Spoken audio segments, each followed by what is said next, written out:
At kasalukuyan pong naapektuhan ng thunderstorm ang ilang bahagi ng Mindanao. Sa babala ng Pag-asa, posible magtagal hanggang alas 7 ng gabi ang malakas na ulan at hangin na may kasamang kulog at kidlat sa mga lalawigan ng Lanao del Norte, Lanao del Sur, Zamboanga del Sur, Surigao del Norte, Agusan del Norte, Agusan del Sur, Sarangani, Davao del Norte, Jensan at Davao Oriental.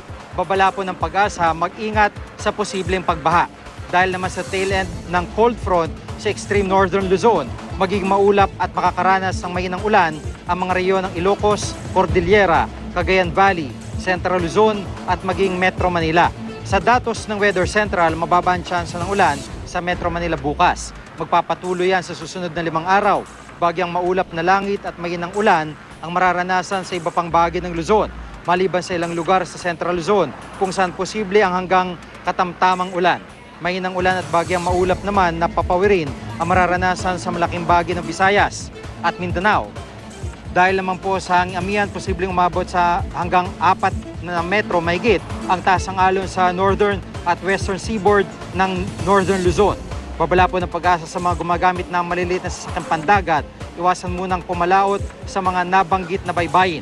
At para po sa iba pang update, bisitahin ng GMA Weather webpage, Twitter at Facebook page.